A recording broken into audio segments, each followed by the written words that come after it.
right. Hey, everybody. Welcome to the Rocky Series podcast. I am Ryan, your host. My brother Ruben isn't able to be here today just due to family life and just work and family. I feel bad. Every time I seem to do these interviews, my brother is always very busy and I'm very busy. But just two working dads with families, it's hard to correlate the two of us to get interviews in with our guests. Speaking of guests, we're really excited today for episode 52 of the Rocky Series podcast. We have with us Patti Negri, and introduce yourself, Patti. My name is Patti Negri. Good pronunciation. I live in Hollywood, Los Angeles. I am a psychic medium and an actor. I have a production company called Brain Brew Entertainment. A little bit of this and a little bit of that. Yeah. That is awesome. Okay, well, people are probably wondering, and that's a fair wonder, is why in the world does Ryan have Patti on the show? What does Patti have to do with Rocky? Well, let me tell you.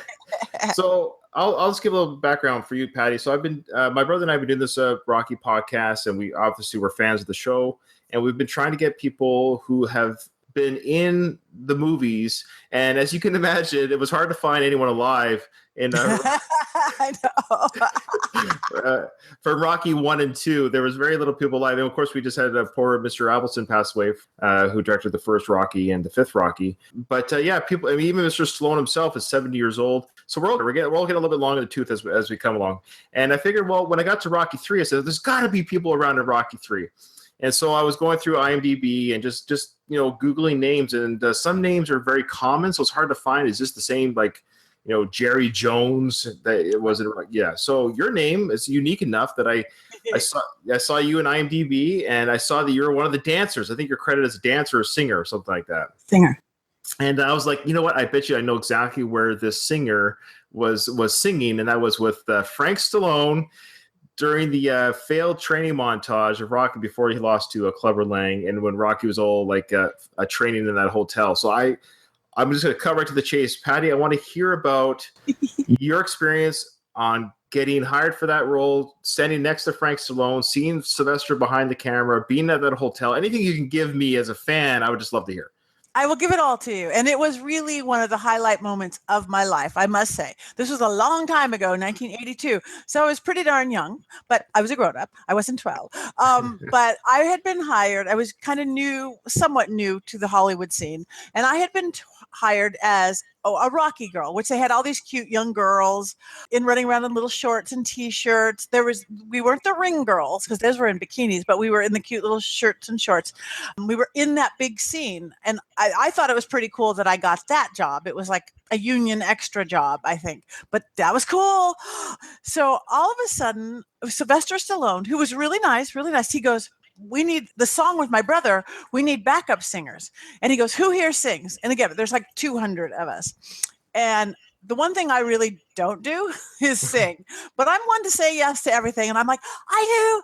And I'm like, oh God, what am I doing? So Sylvester walks up to me, he goes, "Back me up here." And it was that take it back, baby. It was easy. Anybody, even a non-really good singer, could do it. It was no range. It was an easy melodic thing.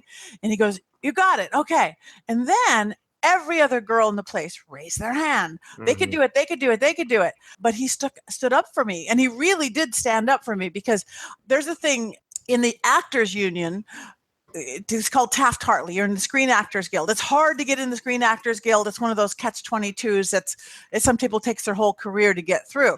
Oh, wow. You can't get a union job unless you're in union. You can't be in the union unless you have a union job. It's that thing.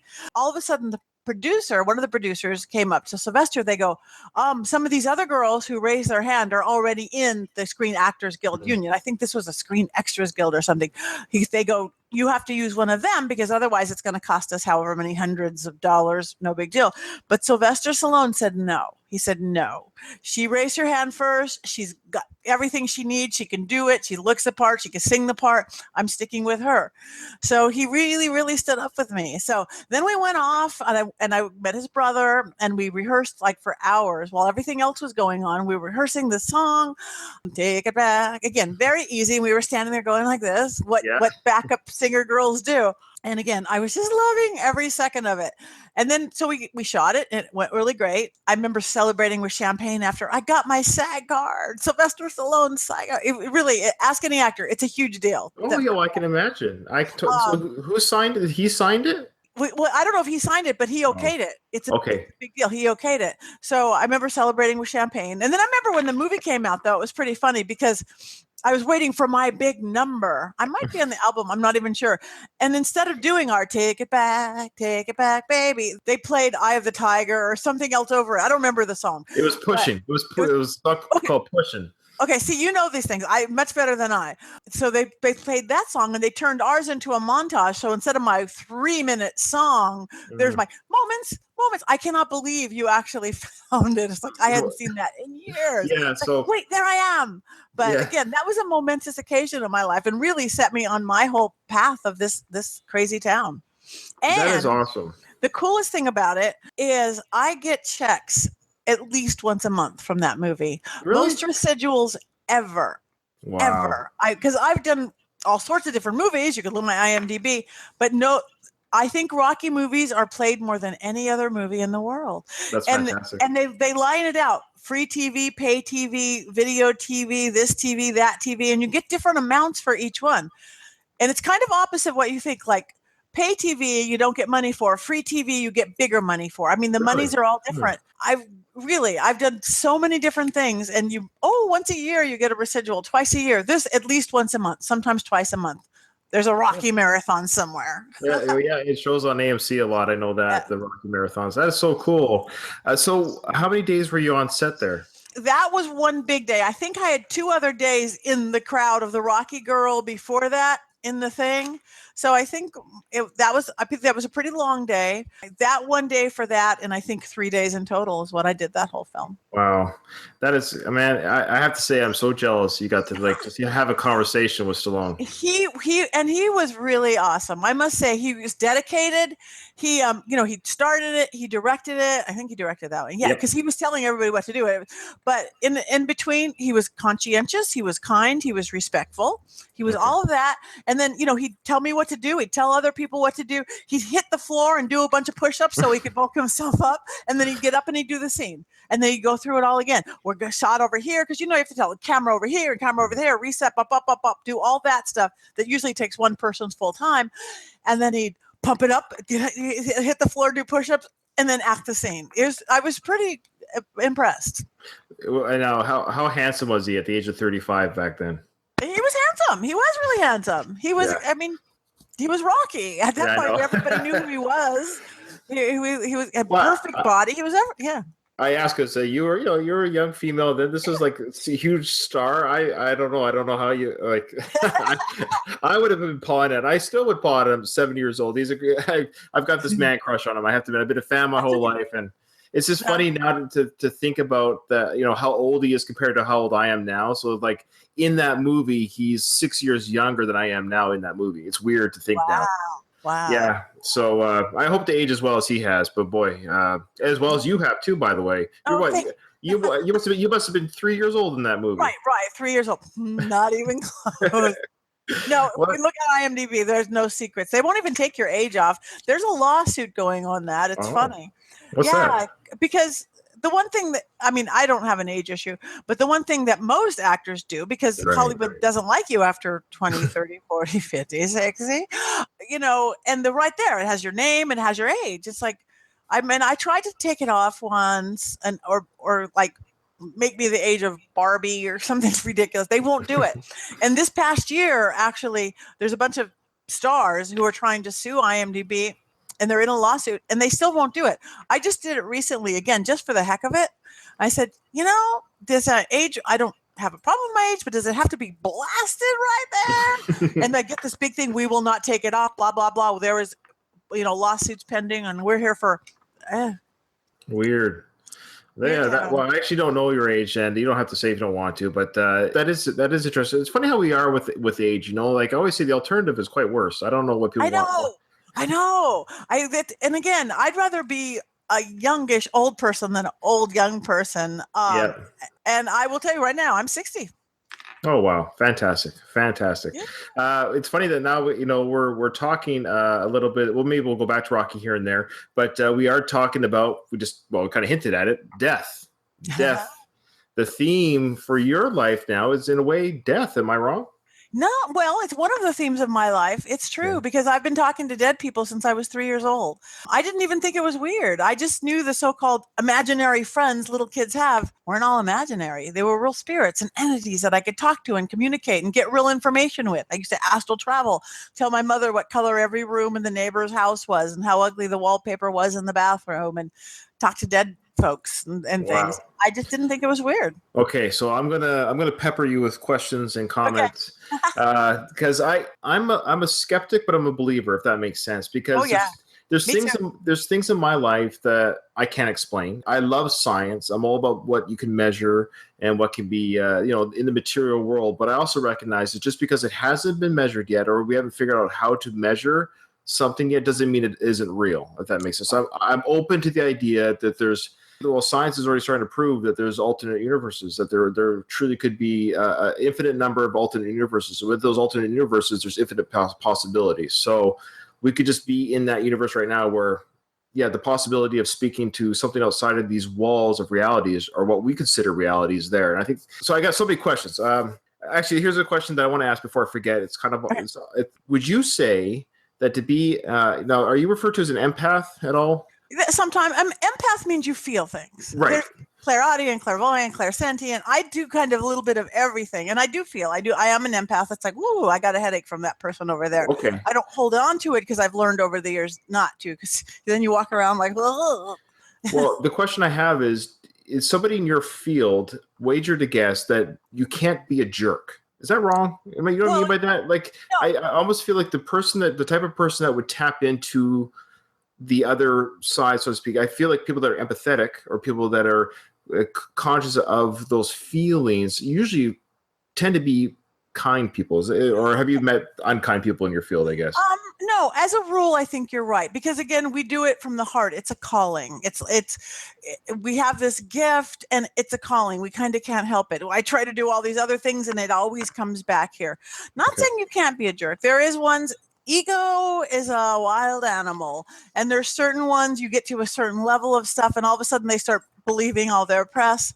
They can get a little jerky, but usually that's when a fall comes, and then they get humbled again and come back. But so that was a question I had before we started. I was like, I want to ask her about just the personality types that go into most everybody I know is fabulous. I'm actually president of the American Federation of Certified Psychics and Mediums, which is it's a nonprofit who was started by a guy who goes, God, if anybody needs a professional organization, you guys do, because it's true for everyone, good and legitimate psychic, empath, medium, intuitive, there's 100,000 fakes and scam artists. It's just true. Right. I think some of our audience are thinking that right now. Yeah, and it's true. And sadly, it's true. If you go into a place, especially usually the places with a hand and it's palm readers, $25, that's a little scary. And there's this whole old, I don't want to use the word negatively, gypsy mentality. You walk in and they'll, whatever they charge you, $25, 25 cents, 2,500. All of a sudden, if they say you have a demon attached or there's a curse on your family, you're never going to find love, this is going to happen, run. It's bull. It's bull crap. It isn't. Okay. That's when they're trying to get out of you. A really good psychic intuitive empowers you for what you have. And you don't all of a sudden owe extra money. You'd have to come back for 10 more sessions. You have to do this or that. It's just a scam. And some of them are actually a little bit talented people with the gift. Yeah. But they're scam artists, and some are not. There's a whole technique called cold reading. That's you could fake being a psychic easily. A lot of magicians who do mentalist work know that technique, and they're not psychic at all.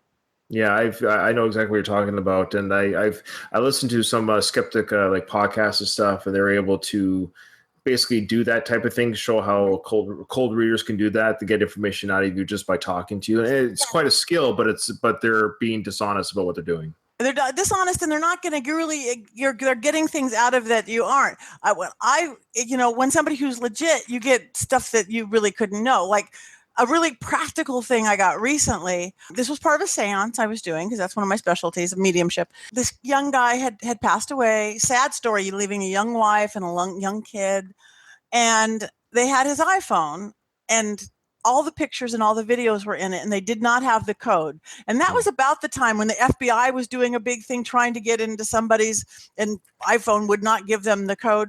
Oh, right, The yeah. spirit gave me the code. They got in. Oh, wow. Okay. That's practical. And that's That's- nothing I could get with cold reading.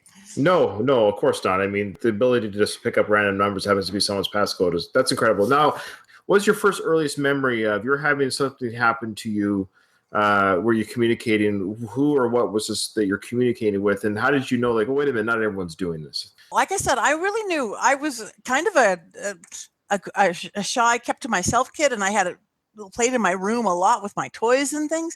And then I did have these special friends that little kids have. The only thing is, again, they really gave me real information about stuff. The little guy that lived in my closet, which again is the cliche little kid thing, but there really was a little guy that lived in my closet. And I always had this thing for the other side, not morbid, but this thing for death. I just wanted to talk to the other side. Other than, I don't know what the spirits I was talking, because there's the spirits, like a seance can come. There's ghosts, which are dead humans, usually passed over, sometimes not.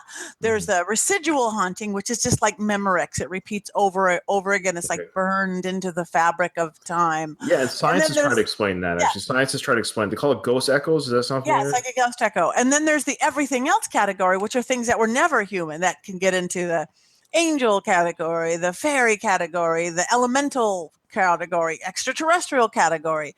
But I always had a thing about talking to dead people. So I was 7 or 8, or probably 7.5, and I wanted to do a seance. I didn't even really know what it was, but I would find myself in the backyard picking herbs and oil and things and knowing what to do with them.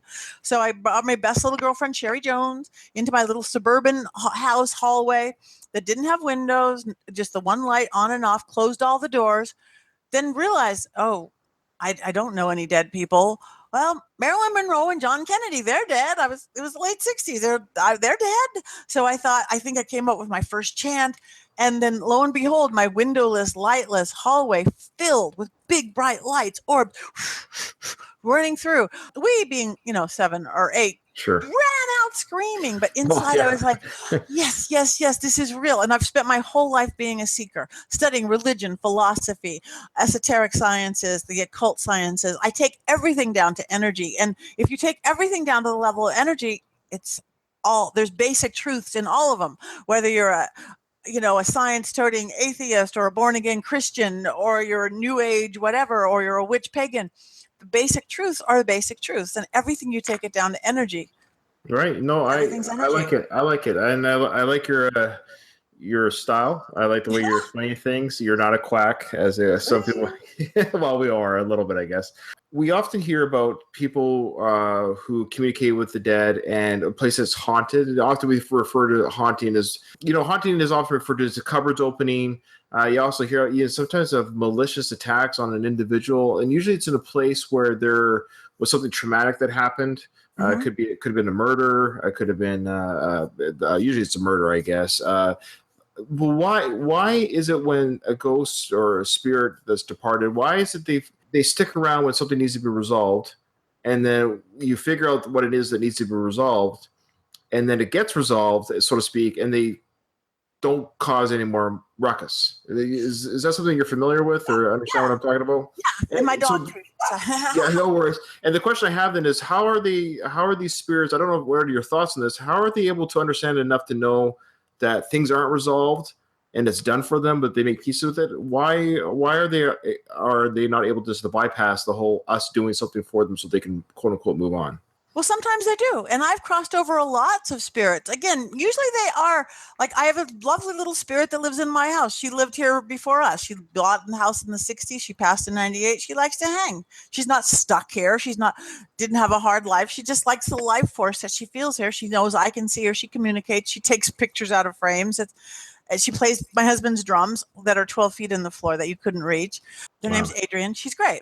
That would scare me. What, am I just a wimp? How are you not scared? No, I think that's what everyone's asking. I've been doing this my whole life. It's not scary. And I also live in a world of light and good spirits and good ghosts. So it's like, you live in the world you create. If I wanted to go be a demon hunter or work in the dark side, that's the world I would live in. But I don't. Like, my regular seances are let's bring in grandma and grandpa and all your dead friends and relatives. It's good. Now my work on like my TV stuff, like Ghost Adventures, that I'm going to go someplace dark. We're going to the Black Dahlia murder house, or we're going to the house where there was the home invasion murder. I never know where I'm going, unless it's like the Black Dahlia house. I know where I'm going. It's really famous house, and I had experienced something there before, so that's why they called me in that particular Ghost Adventures to do a seance. But we did cross over one spirit. You don't see it on the TV show. 3 girls came in. Oh my gosh, there's no doubt in my mind that this doctor, I let him possess my body. He talked through me, and he's a horrible woman hater, misogynistic serial killer, and he killed probably like 9 women. And I mean, that's going to the dark side, but I don't take it home with me, and that's good. Well, you're brave. It fascinates me, the paranormal, as we'd say, but it scares the poop out of me. Well, the one thing that I'd learned, again, doing this my whole life, is that this is our realm of existence. This 3-dimensional world, whatever, this particular realm is our world. Mirrors, that's why mirrors are actually portals. They go into that 2-dimensional world. That's why spirits can use them. You put 2 mirrors across from each other, you're going to create a spirit highway. Or when something bad happens, doesn't have to be as famous as the Black Dahlia house. One of the last Ghost Adventures I did, Chatsworth House of Evil or something, it had been a home invasion. I didn't know. All I had was an address to go to. All of a sudden I'm choking on the floor of the bathroom and go, because they didn't tell me. I was just kind of reliving what they did. Those ghosts, they were actually there trying to help. Another darker spirit had came in, and they were trying to protect the family that was living there. So sometimes spirits really they just like hanging out like my ghost, or there's the dark ones, or it's unresolved and they're holding other spirits thing, or this past one, they were really trying the family collected things, antiques and old things really have spirits, like the smell that's gone when the food is gone. So they brought in something that had a dark spirit attached. Or like another one I did, actually, these are clients of mine, friends of mine. The one house I can't keep clear because I do house clearing because there was too much drug use there, and bad drug use opens up all of these portals for all this negativity. And no matter how many times we clean it, it would just come back. There had been, by the time we shot Ghost Adventures, there had been 7 deaths, a death in every room. And after it aired, before the boys lost the house, which is good they lost the house, one more death occurred even before that. It's just, when you get a dark side, but it's our realm of existence. So in my belief system and how I work, if something comes in and it feels okay, trust your intuition. If it feels okay, don't be afraid to talk. Hi, are you a ghost? Are you a male? Are you female? Are you my grandma? Or, listen for an answer. What do they like to be asked? Do they like to be referred to as a ghost? What's so funny, is that people usually kind of go jaw drop and shut up. It's like you feel something in the room and just go, and the ghost is like, ooh, they're waiting for you to talk. So if it feels okay, go, hi. Are you a spirit? No, are they aware that we're unsettled by their presence? Yeah, I think so. They can feel our energy. They really are pretty perceptive. They can. But if it feels dark, if it feels like, oh, this doesn't feel good, or even if it feels good, but I'm not ready for this, I'm a scaredy cat and I don't want it, go get out. Get out in the name of whatever you believe in. If you get out in the name of God, get out in the name of Christ, get out in the name of your fancy shoes, get out in the name of your dog, get out in the name of science. The intent behind it. This is our realm, and they have to play by our rules. I've believed that my whole life, and it's always been true. So here's a question. Where do you go when you die? What are your thoughts on that? I think, again, I'm taking it down to energy. I don't believe there's the classic heaven and hell. I think that's just kind of most religion, or all religion, our belief systems, they're a template. They're a way they're a roadmap. They're for us to explain how to get in and out of life and the world and a belief system. And somebody might use God, somebody might use Buddha, somebody might use science, but I take it down to energy. We are energy. Energy can't die. Science has proven that. A plant dies, it becomes something else. It becomes mulch that grows another plant. There's enough people who've experienced a death experience, and they go to the light or this or that. I've talked to personally my whole life, enough dead people know that they're pretty okay. What do they say they're doing? Like, what's the most information you've gotten from somebody? Like, hey, this is what's going on over here. I think they each create their own reality. So let's go a little matrix on that. So if you want to go to the pearly gates of heaven, you're going to. And going back, old ancient Phoenicians actually believed that. That was one of their belief systems. They used places like, If you're in Iran, you go to Iran heaven. If you're in California, you go to California heaven. I think it's a belief system too. If you believe in pearly gates of heaven, you're going to go there. If you believe in Allah, you're going to go, again, creating your own place. I don't believe, in my experience, time and space exist there. So that's really hard for us time and space beings to imagine that. And the way I came up with that, I believe in reincarnation, and I believe I know who I was in a last life. I was an actor. We had all these similarities. She was born, she died at 30. I was born exactly 30 years later. I changed my life at 30. I looked her up. There's my exact handwriting. I found her house without knowing the address, and then it was proved to me later. So I know I'm this person, Barbara Lamar. No one knows who she was. She was afraid of being forgotten. I am Barbara Lamar. I have no doubt in my mind. I've walked through her house. I knew every inch of it, found it without the address. And then I'm doing a seance. In walks Barbara Lamar. What? How can that be? If I am you and you are here, but again, if time and space doesn't advance, and if they could be, it's essences of. I don't believe I am here as Barbara Lamar stepped into my body, but essences of, karma of, life paths of. So pieces of me are her, and then she's everywhere. I have my theories on something. Like, I mean, what you're saying makes just as much sense as when we have a deja vu. I would say. I think that is a deja vu. Yes. Right. And what if time and space does cross over, and you've already been there again? Yeah. And I think science is going to prove all that too. Dreams, for example, dreams fascinate me. I'll wake up from a dream as like I just experienced a life. Where did I get this information from? Where did I get these relationships from? Why is this in my psyche? And it's like whole relationships are in my dreams in a matter of hours. Yeah. And I couldn't create that in a lifetime. What's created overnight? So it's almost like, did I live another life? Yeah, I think I believe we did, and you could even control. I do this thing I call dream school, and it's just putting a glass of water by the side of your bed. Water is a conduit. We are 70% water. Our world is 70% water. Water is the emotion. It's the flow of the emotion, and working air, fire, water, earth, like I do. Putting a glass of water by the side of your bed at night. Give it intent. You are to help me in my dreams. I want to, ask your guides or whoever you believe in. I want to know. What is the meaning of life, or what outfit should I wear tomorrow? Big or little, or show me what I need. The water is a conduit, and it helps. What I believe and have experienced, and so do my people, is that you're allowing the universe to download you via dreams or just downloads while you're asleep, and your chatty, judgmental left brain, your reasoning, rational brain isn't in the way.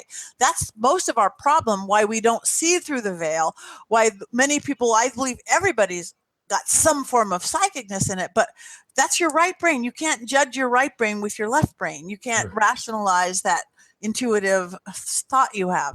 And in sleep, it's a really good way to learn that. Glass of water by your bed. It's on my website. What would a glass of milk do? Help you sleep. I don't know, but milk is really good for nurturing. I have people take white baths all the time. Throw in a handful of salt for cleansing. Throw in a handful of sugar for sweetness. Throw in a cup of milk for nurturing, and you can go back to your childhood and fix things that maybe got off wrong. Oh, interesting. All right. Do you mind if I share a dream or experience that I had? Love it. Okay.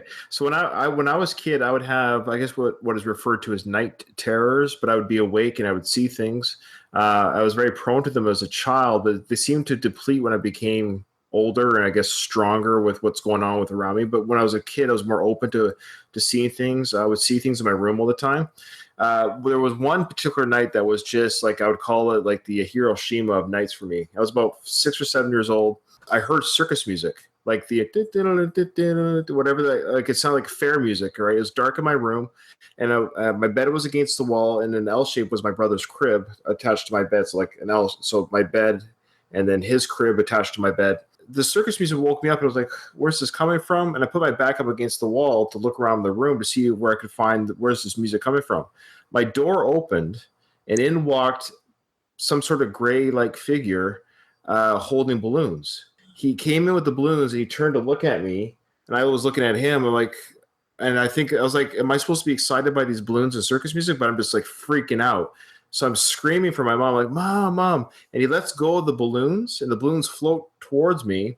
And one lands right in front of my face. And I put my back against the wall. And with my feet, I'm trying to pop the balloon, like just trying to make it go away because there's the balloon right in front of my face. My feet are just going through it. And I'm kicking my brother's crib, and he's waking up crying because I'm kicking his crib, screaming for Mom. And she comes in, crashing into the room, and everything I guess is gone at this point. Like, what's going on, son? And I said, I had a bad dream, but I'm wide awake. And so she takes me to her room to sleep. And then I had another dream that night that I guess this was even crazier. I was in a room. I found myself in this room the size of like a closet. The walls and the floor and the ceiling were all made out of this hot brown substance, like tar, but it was hot. And I couldn't touch anything. I couldn't touch the walls. I couldn't touch above me.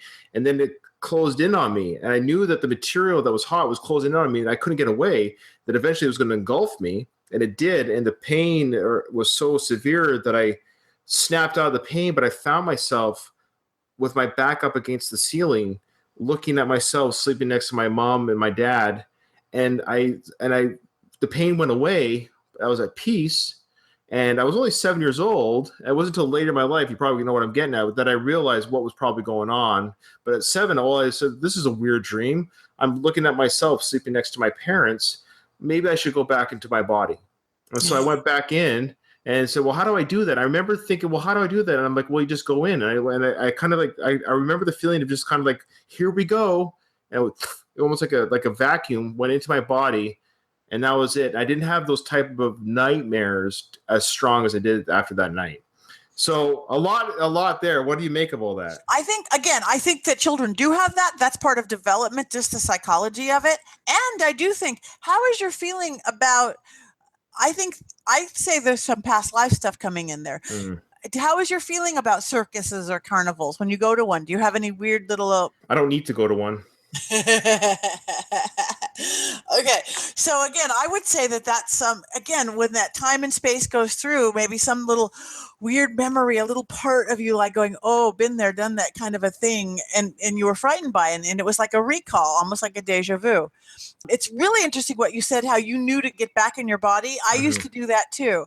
I used to have, okay, this is a dream, or this is not a dream, or this is, what is my technique? I came up with sometimes elaborate techniques. Like I'm a gymnast. Like, okay, if I somersault 3 times, jump into a tunnel, do this, swim across the, I come back out.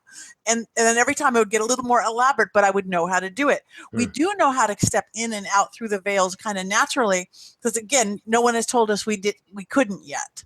Right. And I think that's why kids in the development, they're going kind of putting together these different lifetimes or these different energy or in through the spheres of things. Right. And we do know how to leave our body and don't think about it.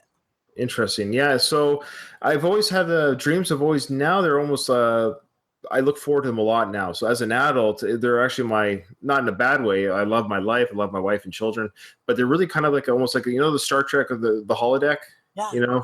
So when I dream now, I'm always looking forward to what adventure am I going to have tonight. They're really just so elaborate and so real that I can't help but wonder, there's no way I can make this stuff up. How does my brain create these worlds that I couldn't create if I was awake? There's just no way. Yeah. Again, because what do they think we use 10% of our brain as it is? Lord knows what those other 90% does. We probably have gone through worlds and veils and things and lifetimes. You should definitely try my dream school, because there's a little bit about empowering it and then doing a little download in the morning, setting your alarm for 10 minutes before you have to really get up. And when the alarm goes off, instead of, oh, I have to get up, feed the kids or whatever, go, oh no, come up with some question like, oh, okay, give me clarity, focus, and direction for today, or what is the meaning of life? Hit the snooze button. And when you wake up in 10 minutes, you'll have that answer. You'll have more clarity, focus, and direction. And then before you get up, and don't drink water by your bed. It's horrible. It collects. If you ever do notice how bad it tastes, it's collected everything. Ghosts, dreams, emotions. Keep your drinking water further away. But before you throw out or water a plant with your dream water, download a minute and a half. Do any free form writing. You'll probably start automatic writing. Don't censor yourself. If you had dreams, write it down. If you don't remember the dreams, any emotions, or I don't know what I'm talking about. Patty's crazy. Here's my shopping list. But it'll come out of you. Just a minute and a half commitment. I regret not writing some of these stuff down. I really do. So take it. So that dream school, again, it's focused. It's you can create both lucid dreaming and then just way out there stuff with the amplifier of a glass of water. How does someone, like, if I had a presence in my home that needed resolving, I can call you to take care of that? Is that right? I do that. There's a lot of people that do. I work elementally. Again, if everything is energy, a lot of people, the one thing I think a lot of people just do wrong is sage. They go, I got a sage stick and I cleaned it. Sage is good. It's really cleansing. You could buy them at farmer's market. It's Native Americans have used it, but it is a little harsh. If you just go, I'm going to sage my house, because whether you think it's ghosts going on or paranormal things or things flying off, or everybody's just cranky and we're not being creative and there's a lot of illness. Energy is energy. It can go both directions. And if you're going to just sage your house, it's just too harsh. What you're doing, you're getting rid of everything, good and bad. And it is almost creating a vacuum. It's like dusting your whole house and then leaving the doors and windows open in a dust storm. Right. So you sage it first. If you're going to cleanse your house, walk through your house, see what it feels like. Is there ghost activity here, or just we're not very creative here, or we don't communicate there, or I just feel icky in this room. Walk through the house, feel it. Then go counterclockwise, because when you're adding, always go clockwise. When you're releasing, always go counterwise, sunwise or starwise. That's just part of nature. So counterclockwise, go through your house with the sage or with a broom, sweeping out anything negative, calling out no spirits allowed here, whatever you want, counterclockwise. Make it feel empty. But don't stop there. Now you're going to go through again clockwise and add intent. Carry like a candle through, a white candle. Burn a sweet incense or anything sacred, anything angelic or frankincense and myrrh or sandalwood. And go now clockwise. Who's allowed in your front door? Only people invited in, people with respect for myself, my home, my family. What comes in that window? Light, inspiration. What is the feeling you want in your living room? What do you want in your bedroom? Great sleep, great intimacy, conversation. What do you want in your bathroom? Healthy, good body image, elimination, cleanliness, room by room, your children's room. And now you're filling it back up with color and texture. There's no more vacuum, and it'll stay that way for 20 times as long. I would almost that's simple. It's interesting. I mean, if we're talking about energy, and you talked before about how people in the next life may end up just kind of where they believe they should end up. It sounds like even in this conversation, I know there's some religions that bless homes through their religion, their prayers and what have you. So it sounds to me that it's almost kind of like whatever you can bring to the table. It's about positive energy. It's all about positive energy and intent and focused, direct energy. If you're all over the place, like even if you're driving and you don't know where you're going and your windows are dirty and you don't turn on lights on, you're all over, you're not going to get anywhere. But if you're going, dang it, I'm going to Disneyland, you clean your windows, you put on your GPS, you get there. So with anything, I want a happy home, you have to, it's the laser beam intent is what the creation is. Body, mind, spirit. I mean, there's 200,000 books written. We don't do anything in our life, in our world, if we don't do it in our head first, right? I'm going to be rich. I'm going to be famous. I'm going to be poor. I'm going to work hard. I'm going to open the door. I'm going to eat, whatever it is. We do it in our head, and then our body take action. And then that third, that more elusive, is the spirit. That could be faith. It could be your faith or your belief system, whatever it is. That could be magic, spell working. That could be affirmations. It can be the secret. But all of those things are creating that laser beam, clear focus. When you have that, when you can smell it, when you can taste it, when you can feel it, you create it. Nice. That's what the big secret is. Body, mind, spirit. Come together. You got it all. What movie or TV show gets it the most right? Oh, wow. What a great question. The one that I haven't made yet. The one that I'm working on.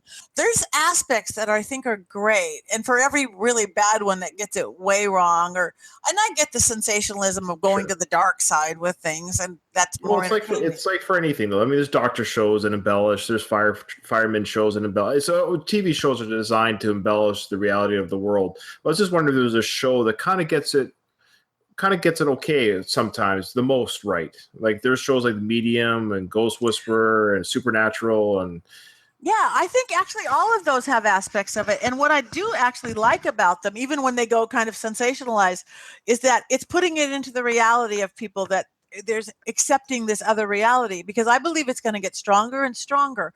The veil is thinning between the world. It is not the black and white, hard and fast, right and wrong, yes and no world of our parents. We are moving into that age of Aquarius, that liquid. There's not solid ground. I know what I know. It's moving under us. We have to go like this. The veil is thinning. So some of our standard belief systems, some of them are working for, some of them aren't. We have to be able to float or surf or dance through, because more and more psychic phenomena is going to happen. Science and spirituality are going to catch up. And again, it doesn't it's your faith and your belief system. And if you want to, I don't think any of them are particularly wrong or particularly right if they're right for you, so long as that you're not hurting anybody. So long as, sorry about that. That's fine. Absolutely. No, you got it. Phone's ringing. Hopefully somebody else answers it. We'll just stop for a second. Yeah, no worries. Maybe it's for Adrian. Maybe it is for Adrian. She's calling up. She wants to call in. That'd be wonderful. Call her. That would be cool. We could do that sometime. So see, I would love to talk to. It's like if any of them are listening, I wouldn't mind talking to a departed spirit. I guess I'm just scared. I feel like I kind of want to do it on my terms. If that makes sense. I don't want to. Why do they have to spook us in the night? Why can't they do it at 3 p.m? Why is it always 3 a.m? Well, they can do it at 3 I do mediumship sessions all the time. I mean, today you want to talk to Graham, you want to do this or that. But at night, again, because the vision is different, you're going to see most spirits in your peripheral vision, not your straight vision. At night, you're going to see more. The darker it is, you're going to see more because it's a different realm. It doesn't have to be spooky, though. Again, I get we're doing ghost adventures, I'm doing whatever, and people like the spooky, but it doesn't have to be spooky. And again, if you sat at a seance table with me, it wouldn't. It's better not to be afraid. If you get afraid, that if there is a dark spirit, fear feeds it, anger feeds it. You treat it more like you're a parent, like you're reprimanding your child. It's like, something comes in, like I was saying, get out. It's not, we're tempted to do that. It's just like, get out. You are not welcome here. This is my home. This is my body. This is my family. This is my bed. You're floating in the thing. No. Right. And guess what? They will. But I think that's what TV gets it a little bit wrong, that it always has to be scary. It isn't always. Sometimes it is the most amazing, fulfilling, warm thing. Well, that's good. I like those things. The last scariest thing that ever happened to me, I was 14 years old. You probably have heard of this before. And I almost don't even want to talk about it because it's just talking about it just scares me. But I have you heard of the shadow people? Yeah. Okay. Have you seen some? Well, so I'll never forget. I was about 13 or 14 years old, and I was sleeping on the floor of my brother's bedroom because the other bedroom was being wet vacuumed. My father vacuumed the floor, and they had it dry overnight, so the windows were open to let the evaporation go out to outside. So I was sleeping it was a summer night, sleeping on the floor. I'll never forget. It was probably like 3 a.m. or whatever it was. It was in the middle of the night type thing. And I woke up just to look at the time. The desk was at my head, and the clock was on top of the desk, and behind the clock was the window, and the curtains were open.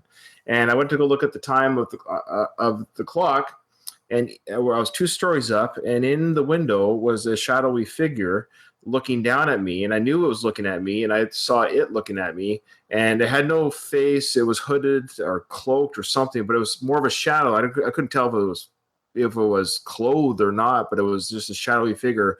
And I'm like, oh my. And I somehow went back to sleep. I don't know how it's possible. I don't know how I kind of like, yep, there you are. You're looking at me. That's cool. This is great. But I didn't really see that. That's just too much. I woke up the next day. I'm like, okay, that was just a freak, whatever. Skip ahead a few months. I'm talking to my brother, and I share the story that I'm with him, and his face goes white. And I'm like, what's the matter? He goes, I saw the same thing in the other room on a different night. Wow. On the same floor of the house, but the curtains were closed. We could still see the shape outside the window. Now, this is before the internet, and when the internet came out, it's like, oh yeah, I wonder if anyone else saw this shadow figure or whatever. So I Googled it. I was like, oh my goodness, I don't want to know. I almost wish I Googled it, and people were like, I've never heard of such a thing, but no, it's common enough that I could Google it, and there you go, hundreds and hundreds and hundreds of stories. Yeah. What's their deal? What's going on here? Why are they looking in windows? Well, they could be a whole lot of things. There's many elements of elementals or dark spirits. Again, there's light and there's dark. There's good and there's not so good. And again, if you want to even go there, there's that whole otherworldly, the extraterrestrial thing, which I think a lot of it is. I actually think, like your little gray circus man. He was gray? Yeah, he was. Actually, one last story. If you don't want to indulge me. This was the last one. But Okay, this is why I really want to talk to you, because I figured if anyone could listen to my story and not think I'm a Looney Tune, I had the earliest memory I had about something different was I was in my crib, and this is like, you're in your crib. How could you remember anything? Well, I told the story to my mom growing up, and that's how I remember knowing the story, because I told it to her when I was older. But one of my earliest memories is I was in my crib, and I think it was the same place where that gray man came in with the balloons. I was in my crib, the one that I kicked later in life. So I was about two or three at the most, but no more than three. I woke up and there was 4 to 5 figures looking down on my crib, and I'll never forget that they were talking about me. I knew that I was the center of their conversation. Being so young, I'm like, well, they're obviously not. They're adults. Like, my brain registered enough that these were not, but they weren't human. But being young, for all I know, there's just things like that out there. So I didn't throw into panic that, well, they obviously know what they're doing because they're bigger people, but they were thin and they were whitish gray. I'll never forget that they weren't human looking. Again, it wasn't until later in life when I saw on TV and people talking about it, was like, oh, I saw that. And that's what came back to me. It's like, I saw those things, and I'll never forget them poking me and not hurting me, but it was just like, I turned my back, and I can still remember the poking of my back, the touching, and the conversation that I knew they were talking about me. What they were saying, I don't remember. Right. I don't know. No, So. I think, again, they're out there. Why would we couldn't be the only beings out there?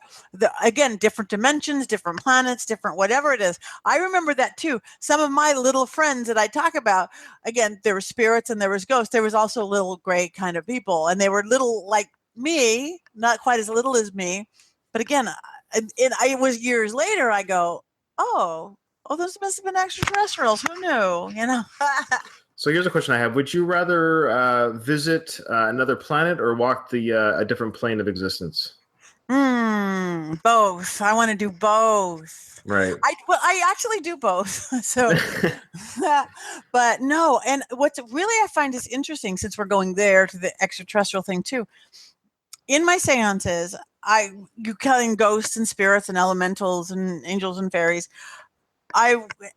3 times now I've done specific extraterrestrial seances.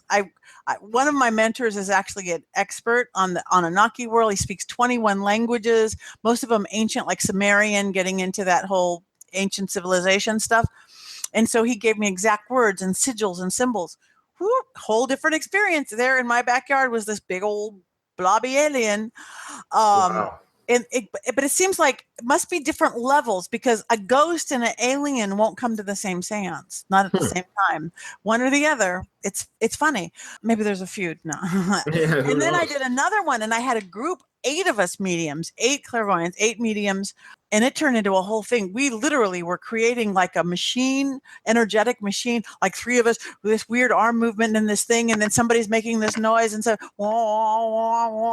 we created an energy grid, and then weird sounds coming out of each of us that all of a sudden tuned up, and then one starts talking. One of the when you hear it's like at my dining room table, and then a big old alien laid its arm across the table. Jeez. And I am a sane person. I'm not a whack job. It's like, okay.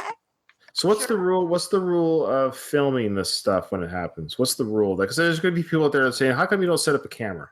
I've set up cameras. Shows like Ghost Adventures catch it, and they're real. I know people can make fun of that show because the guys are so like. I remember for years it's like these macho guys in tight t-shirts and come on ghosts, they lead them on, and then a pin drops and they run like little girls. Yeah, I know enough to know that I'm not going to taunt. Okay. I wouldn't taunt. But the thing is about that show, they're legit. Like, they do not tell me where I'm going unless it's, like I said, a place that they know. And they catch stuff on film, and this new equipment is crazy. When they see the little dancing, science stuff is getting crazy. And spirits, because everything is energy, they can talk. That's how you could make a flashlight. That's why you could have a $1 app on your cell phone, ghost meter, which is probably not even supposed to be real, and it could be real. I had it give me the news once 4 hours before the news happened, when it was some big tragedy thing, because it's energy force. It's just a vehicle. So filming I caught the coolest thing I caught on film. I had it was right in my neighborhood. It was a famous old movie star, Mary Astor House. She had wild parties in the 1920s. They were doing a documentary about it. It looked like a haunted house. It's 4 levels and kind of dark and spooky. Graham Parsons lived there, Rolling Stones, Mamas and the Papas. Most recently, Marilyn Manson lived and recorded there. He moved out because the house was too scary for him, Marilyn Manson. Wow. So Well, I walk in, it's like, ooh, we got spirits here, nothing demonic, but 3 cranky spirits. sure. And around the seance table were all these young people around not 18 to 20, 21. Your life force is incredible. That's when the most stuff's going to happen at a seance. So I said, I go, don't believe, just be open if you're a skeptic, but you have to respect this because believe it or Sure. not, you have to respect this. And one kid, maybe because he was on TV, we had 2 crews there. So 4 cameras, their documentary crew, and I brought a TV crew. The first cool things were happening, like the French doors flew open. And I'm like, the producer side of me is going, wow, that's like TV, but it's real. Nothing, there was no special event. And it happened again. And then the speakers on the floor came on white noise. Yeah. They weren't even plugged in. But then this I've kid, heard that. this kid starts getting real idiotic, and we were getting kind of nasty information about what was happening at this house. And then he said, we got like this sex slave stuck in the 1920s. He said something really smart, Alec. We're using a Ouija board. My cameraman, Laurent Malachi, beautiful French Canadian, pointing at him, burst into flames. What? Spontaneous combustion. He bursts into flames. A big V up his back like angel wings of fire. All of a sudden, cool witch, psychic, medium Patti becomes medic Patti, of which I am that too. It's like, drop and roll. I'm pulling in my guardians, my spirits that I use, shutting down the veil. No. And his shirt burned off him like it was synthetic, like a polyester, but it was cotton. It should not have burnt up like that. And I'm like, we're done. I'm shutting it down. And then he was like, the kid got really well behaved. No kidding. Smart Alec. And Lauren was like, no, don't stop. He was so impressed by he's like, don't stop. He took off this burnt up shirt. I saw some blistering. He had a sweater. He put it on. It goes, go back. I talked to the ghost. I calmed the ghost down. I really laid some more grids of protection. Like I said, the kid got well behaved, and we actually finished the seance, and it went well. But I told Lauren, you have to go to the doctor because there's like 2nd degree blistering. Sure. The coolest thing then the ghost did try to push him off the cliff. Oh, wow. In his car. We live in a hilly area.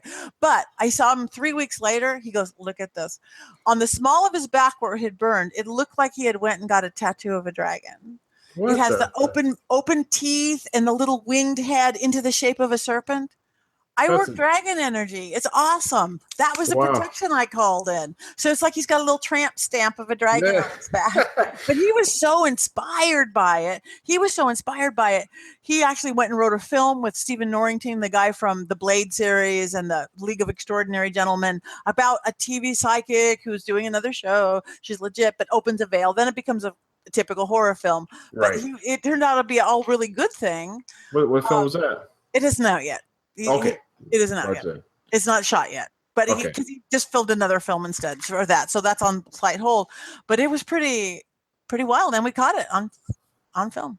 Oh, some of the cameras not. So it depends on the cameraman. Some people went whoop and followed it. Some you say, the camera's dropped and you're shooting the floor. Camera went up to the ceiling and shooting the ceiling. But we did. That's crazy. Oh wow. Well, I would recommend just. I'm a chill person. I'm a chill person in real life. Well, real life and the reality, and I'm not going to go around taunting otherworldly figures anymore than I taunt real people in real life. So hopefully they give me a break. They'll give you a break. They're not going to. Why would they hurt you? They've never hurt you. They're not going to hurt you. That's what I'm always afraid of. I just want them to pull my blanket off. That always scares me. Yeah. No, my always scary thing. Again, I try not to get scared because fear later. So I just I can't get scared. I am trained. I study all these philosophies. I know how to deal with a Hindu evil spirit. I know how to deal with a Christian evil spirit. I know how to deal. I'm trained. I know psychic protection. But my little funny thing is just a human side of me, that's scary. Someone's hiding in your backseat. Somebody's hiding in your backseat. 2 weeks ago, I shot a new TV show. Well, it's not new. It's the #1 show on Viceland. It's called Bong Appetit, Bong. It's a cooking show about cannabis infused. Right. So I go, okay, that's fun. So I said, where do I drive? They go, oh, no, you don't drive to set. I'm like, what? They go, oh, this is a cannabis infused. No one drives. We'll send a car to pick you up. Okay, well, I'm not going to smoke anything. Seance. I have to be really straight. But you get in and you go, oh, I get it. The smoke in the room. I became a Cheech and Chong movie, but it was really fun. The seance went really well and all this interesting stuff. But I think I did bring home a spirit. I went to the Hollywood Bowl the next night and I got the very best it's like a photo bomb by a ghost, the best ghost pictures I have ever taken. It's a picture of me and my friend sitting at the Hollywood Bowl and then this big old ghost right between us, clearest ghost picture I've ever seen. That's the awesome. next day. And then the day after that, I was in my car, driving a car, and I saw this little head pop up in my rear view mirror, that scary thing that I have. It's like, what, who's in my back? Oh, it's just a ghost. I was much relieved to know it was just a ghost popping in, not some scary human in the back. I'm much more afraid of people. Yeah, you could argue that the people around us are the scariest things that we have to deal with in many ways. Before we close off, I noticed one little thing that I thought was kind of neat is you were on let's see here, the show Wipeout. I was. That's hilarious. So did you actually were on TV and did part of the I did course? the big balls. I made it all the way to the finish line. Did you? Yeah, that was my midlife crisis. I believe we are these super amazing humans. And I had, not going to my things, but my mom had taken a drug when she was pregnant with me, like they gave to pregnant women at the time, that caused all these health problems. So I was told at 30, oh, there's a brain tumor and you have bad bones. And at best, at 50, you'll be in a wheelchair if you're not dead from cancer. And at 30, like my Barbara Lamar die age, I went, not buying any of this. Every symptom went away, everything. So at 50, instead of being in a wheelchair, I'm like, screw you, basically. I'm going to try out for the world's biggest obstacle course. Like 70,000 people tried out and I got on. That's doing awesome. magic. And I did it. The first girl came back with like a fat lip, and I knew I had a show the next day, so I can't have that. The second girl came back with, well, it's the hardest, scariest, most painful thing you could ever do. And it's ice cold water, and it was cold. She had welts, but I made it through the whole thing. I just didn't have the time to go to the finals, but I didn't want to be shot out of a cannon at night into a flaming water anyway. I just wanted to do it, but it was talk about it. It was truly, I had to put every bit, like to not run and scream to go, but I did it. And that was the most empowering thing I've ever done until I did MasterChef. Because I think what's scarier than the world's biggest obstacle course? Cooking right. For Gordon Ramsay. So that's awesome. We love those shows. So that's awesome. Well, Patti, you're an absolute treat, an absolute joy. And you answered a lot of my own personal questions. Thanks for indulging me anyways. And some of the questions that I had. Right. And trust yourself. You're very intuitive. You know that. Trust it. Oh, thank you. I appreciate that. I hope to meet you one day. You're in Hollywood, eh? I'm in Hollywood. Come on down. Anytime. Yeah. I'll show you my town. That's awesome. I'd love to. Well, thank you so much for coming on the show. You're a real treat. And be sure to tell all your fans about this episode. And when I do the editing for the iTunes release, I'll send that to you as well. But if people want to see our beautiful faces instead of just listening to us, this link will be available for all time. They can go to this YouTube link. Come on down. I will send everybody. If anybody wants to know more about me, go to pattinegri.com. It's all there. That's awesome. Thank you, Patti. You're beautiful. You're wonderful. Thank you so much. Thank you. This was a treasure. This was fun. Bye. Night.